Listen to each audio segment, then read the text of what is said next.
Yo guys, in this video we have a really cool review from the Beyblade X series, and so today we're going to be reviewing HellsScythe 4-60T. I'm really excited to review and talk about this Beyblade, mainly because it's from the new Beyblade X series and I haven't actually reviewed a Beyblade X Beyblade yet on this channel, so I'm super excited and I can't wait to talk about this Beyblade. Before we get into the review guys, please don't forget to subscribe to the channel, it would be much appreciated. So before we talk about the design and the performance of HellsScythe, let's start by having a look at the box.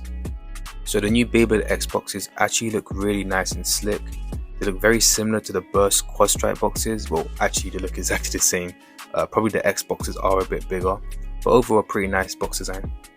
Now onto the front of the box, you can obviously see a clear picture of HellsScythe itself, and just below it says BX02, meaning that this is the second Beyblade that was released from Beyblade X.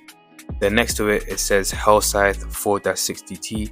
I'll go over the letters and numbers and what they mean when we go over to the back of the box. And here it says Extreme Gear Sports. You can see at the top of the box it says Takara Tomy. Then here it says Beyblade X. Then if we go to the bottom left, you can see an image of what's inside the box, which is basically the blade and the launcher, which by the way is really powerful for a light launcher. Then if we turn over to the back of the box, you can see a lot more information including the stats for each individual part. So at the top again it says BX-02 HellsScythe 4-60T. Then here you have the two symbols showing that it's a balance type blade and that it's right spinning. And here you can see an image of the owner from the anime, I believe his name is Bird Kazami. Then below we have the parts and their stats. Here we have the blade, which is HellsScythe. Then we have the ratchet, and you can see it says 4-60. 4 means the number of contact points on the ratchet, so here you can see it has 4 contact points, and then 60 will be for the height. And then the final part we have is the bit, which is T. T stands for tapered, which basically means it's a semi-flat tip, which obviously fits well given the fact that it's a balanced type Beyblade. And so you get a good level of attack and some decent stamina, which is cool. Just below it shows an image of that powerful light launcher. And finally at the top right it just shows that it's obviously from Generation X, and a bit of information about the Extreme Dash gimmick. And so that's basically it in terms of the box. Right now these blades only have 3 parts, which makes things super easy and straightforward. So now let's have an actual look at the design of HellsScythe and all the parts, starting with the bit. So the bit is obviously the part that makes contact with the stadium surface, so it determines most of its movement. And like I mentioned before, it's tapered, which is a semi-flat tip, which is perfect for a balanced type Beyblade. You can see though it's almost like a semi-hole flap because of the small engrave at the tip. There's no craziness to it like rubber or some sort of gimmick. Obviously it's only the second Beyblade to be released from the X generation, so the parts are going to be super simple and basic. You can see the gears that connect to the Extreme line, which is the main battle feature in Beyblade X, as well as them also being able to burst, which is pretty cool. And you can see more towards the top of the bit, it has this sort of block slightly sticking out, and I believe this determines the burst resistance of the Beyblade. Not sure if it's the thicker the block the more it's able to resist bursting or something like that, but it is to do with the burst resistance. And so that's the bit all finished in this deepish red colour.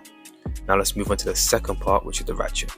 So the ratchet is basically the part that goes in between the blade and the bit and acts as a locking mechanism when it attaches to the blade. You can see to lock it, all you need to do is twist and it locks in, and design wise you can see it's just pretty much a basic part. This part would basically be equivalent to a spin gear from the plastic Gen Beyblades or a spin track from the metal fat.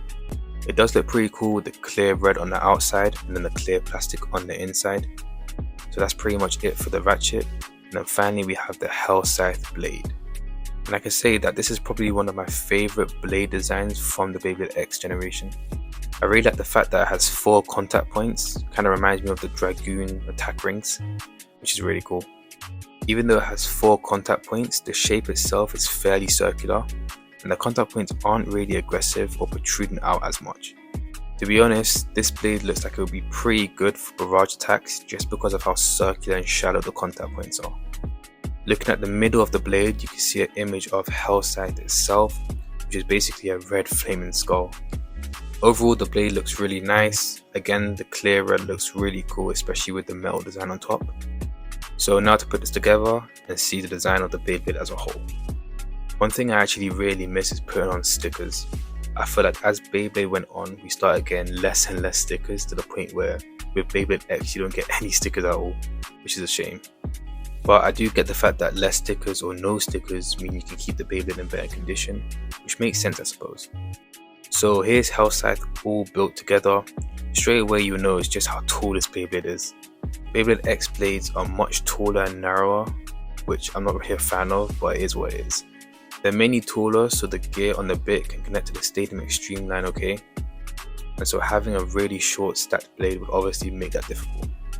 But overall it's a nice design and you can tell that it's a balanced type Beyblade, mainly because of the shape of the blade and of course the bit being a semi-flat tip. Now let's move to the Stadium to talk about this Beyblade's performance. So I would say HellsScythe performance is exactly how it looks.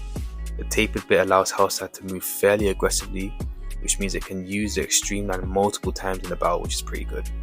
And by having 4 contact points on its blade that aren't super aggressive, means it can have some decent barrage attacks, and once in a while a smash attack. Although probably it would be better using a Dransor blade if you prefer more knockouts.